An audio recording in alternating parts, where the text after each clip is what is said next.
افغانستان کی 40% معیشت عالمی امداد پر چلتی تھی، لیکن امریکہ نے اب اس تبدیلی کے بعد افغانستان کے $9.5 ارب منجمد کر دیے ہیں۔ آئی ایم ایف نے $460 ملین کی قسط روک دی ہے، جبکہ یورپین یونین نے €430 ملین کی امداد روکی ہے۔ اکنامک ٹائمز کے مطابق 60 ممالک کی جانب سے آئندہ 4 سال میں افغانستان کو $12 ارب ملنے سے متعلق نومبر میں طے شدہ معاہدہ بھی اب مشکوک ہے۔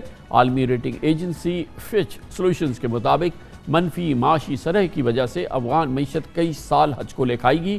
اس مالی سال افغانستان میں جی ڈی پی میں 9.7% کمی متوقع ہے۔ انکم ٹیکس اور گاڑیوں اور سگریٹ جیسے ٹرانزٹ سامان پر محصولات طالبان حکومت کی آمدنی کا ذریعہ ہو سکتے ہیں، لیکن فی الحال آمدنی کا یہ ذریعہ بھی مفلوج ہو چکا ہے۔ الجزیرہ کے مطابق آج ایک اٹالین نیوز پیپر میں انٹرویو میں طالبان کے ترجمان ذبیح اللہ مجاہد نے کہا کہ نئی افغان حکومت چین سے فائنینسنگ پر انحصار کرے گی۔ ان کا کہنا تھا کہ چین ہمارا سب سے اہم شراکت دار ہے۔ طالبان چین کی مدد سے معاشی بحالی کی جنگ لڑیں گے، یہ طالبان کا وعدہ ہے یا ان کا ارادہ؟ بلا شبہ چین کے پاس طالبان کی معاشی مدد کے بھرپور وسائل موجود ہیں، لیکن چین نے مالی فنڈنگ کی بجائے افغانستان کی تعمیر و ترقی میں دلچسپی کا اظہار کیا ہے، جس کی یقین دہانی پچھلے مہینے چین کے وزیر خارجہ نے ملا عبدالغنی برادر کو بھی دورہ چین میں کرائی تھی۔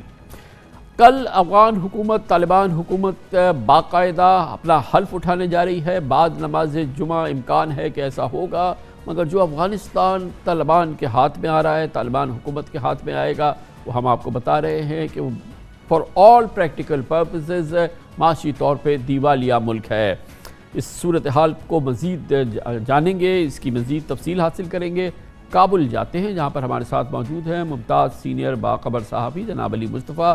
آپ رپورٹ کرتے ہیں ٹرکی کے ممتاز میڈیا نیٹ ورک TRT کے لیے۔ بہت بہت شکریہ علی مصطفیٰ صاحب۔ یہ کل یہ طے ہے کہ کل بعد نماز جمعہ جو ہے یہ بالآخر طالبان حکومت کا اعلان ہو جائے گا، کابینہ وغیرہ کا، یہ تقریباً طے ہو گیا؟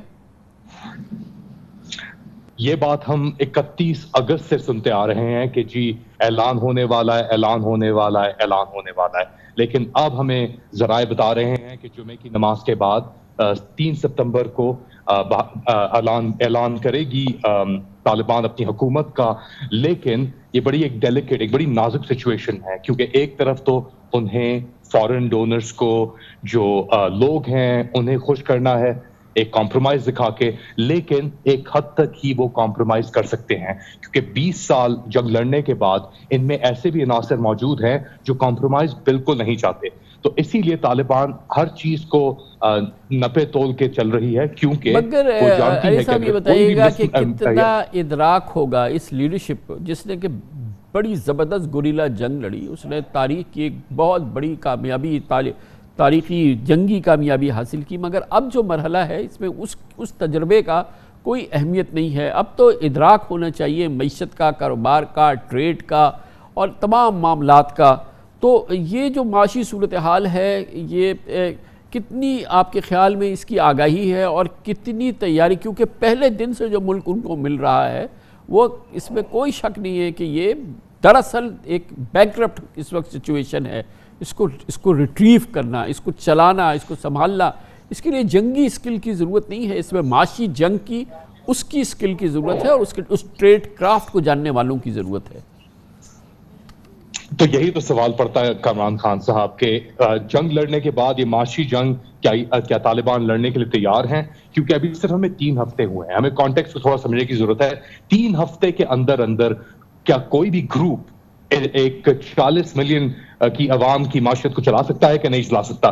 اس سوال کا جواب ہمیں دیکھنا ہوگا۔ مگر آج ایک اچھی خبر آئی ہے کچھ گھنٹے پہلے روئٹرز کے تھرو کہ ویسٹرن یونین نے الاؤ کر دیا ہے پیسے واپس بھیجنا افغانستان میں۔ یہاں سے پیسے باہر نہیں بھیج سکتے آپ، مگر ریسیو ضرور کر سکتے ہیں۔ اس وقت طالبان قطر کی طرف دیکھ رہے ہیں اور جیسا آپ نے کہا چائنا کی طرف دیکھ رہے ہیں اپنی اکانومی کو بیل آؤٹ کرنے کے لیے۔ یہ کتنی جلدی ہوتا ہے یہ تو حکومت بننے کے بعد ہی اندازہ لگایا جا سکتا ہے، لیکن کیونکہ ابھی ہمیں نہ انڈیویجولز پتہ ہیں جو حکومت میں آئیں گے اور نہ ہی اس پالیسی کا ہمیں ادراک ہے، لیکن کچھ لگ رہا ہے آپ کو کہ یہ معاشی ٹیم اور اکنامک ٹیم اور یہ وہ، اس کے لیے تو ٹیکنوکریٹس چاہیے۔ ایک تو وہ بڑی کلیدی ضرورت ہے کہ وہ کل جب حکومت کا اعلان ہوتا ہے وہ ہو، اور پھر ساری دنیا تو دیکھ رہی ہے اس انکلوسیو گورنمنٹ کو، جس میں غیر پشتون، جس میں غیر طالبان، وہ ایلیمنٹ جو ہے وہ حکومت کے اندر کل شامل ہوں گے تو پہلی میسج جائے گا دنیا کو، اس کا کتنا امکان ہے؟ یہ جیسے میں نے آپ سے کہا کہ ہمارے پاس نام تو موجود ہیں، لیکن جب تک ایک کنفرمیشن نہیں آتی، ایک آفیشیل اسٹیٹمنٹ نہیں آتا، انوگریشن نہیں ہوتی، بیان نہیں آتا، ہم کچھ نہیں کہہ سکتے. ایٹ دا سیم ٹائم جو سینٹرل بینک کے گورنر ہیں ملا ادریس، ان کو اپوائنٹ ضرور کر دیا گیا ہے. ان کی ملاقات بھی ہوئی ہے ویریس بینکنگ انسٹیٹیوشن سے، ان کے سربراہوں سے، اور انہوں نے کہا ہے کہ جی آپ جو جس طریقے سے بھی لے کے چلنا چاہتے ہیں ہم آپ کے ساتھ ہیں. یہ ہم اندازہ نہیں کہ اس وقت افغانستان بینک کے اندر، افغان بینک کے اندر، ڈی اے بی کے اندر کتنے پیسے موجود ہیں طالبان کے پاس. اس کی وضاحت جو ملا ادریس ہیں انہوں نے بھی نہیں کی بینکرز کے ساتھ، لیکن توقع یہ رکھی جا رہی کہ بزنس فرینڈلی اور بینکنگ فرینڈلی پالیسیز کو ضرور منعقد کیا جائے گا. تو علی صاحب، یہ جو ملا ادریس صاحب آئے ہیں، بہت امپورٹنٹ پوزیشن ہے اس موجودہ صورتحال میں، سینٹرل بینک کے گورنر ہوں گے وہ، ان کے بارے میں ہم کیا جانتے ہیں؟ ان کا کوئی اکنامک بیک گراؤنڈ نہیں ہے، ان کا کوئی بینکنگ بیک گراؤنڈ نہیں ہے. ان کو کچھ دن پہلے سینٹرل بینک کا گورنر تعینات کیا گیا، اس کے بعد سینٹرل بینک نے ایک مانیٹری لمیٹیشن پالیسی انٹروڈیوس کی کہ آپ $200 سے زیادہ ایک ہفتے کے اندر نہیں نکال سکتے، یعنی تقریباً 20,000 افغانی سے زیادہ آپ ایک ہفتے میں نہیں نکال سکتے. کچھ بینکس کی لمٹ ہے $100 یا 10,000 افغانی. اس کا مسئلہ یہ پڑتا ہے کہ جو بزنس مین ہے یا کاروبار جو چلاتے ہیں وہ اپنے امپلائیز کو تنخواہ نہیں دے سکتے، وہ سامان نہیں خرید سکتے باہر سے. تو جب تک یہ ریلیکسیشن نہیں ہوگی ان مانیٹری لمیٹیشنز کے اوپر تو بزنس کا حال برا ہی رہے گا، اور یہ ملا ادریس کو ٹیم کے ساتھ، بینکس کے ساتھ مل کے چلانا ہوگا آگے.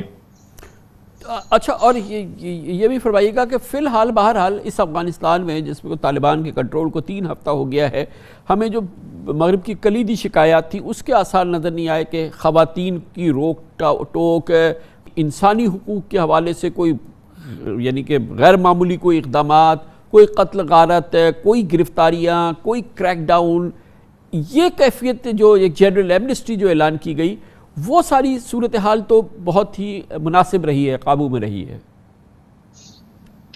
اسپیشلی کابل میں، کیونکہ جو طالبان کابل میں آئے ہیں وہ زیادہ تر پڑھے لکھے ہیں، وہ میڈیا سیوی بھی ہیں، ان کو زبانیں بھی آتی ہیں اور بڑی چیزیں ان کے ساتھ چل رہی ہیں اسپیشلی کابل میں. لیکن اگر آپ کابل سے باہر جائیں، فار ایگزامپل جلال آباد یا کسی اور رورل ایریاز میں، تو وہاں پہ بیسٹ طالبان نہیں بھیجے گئے.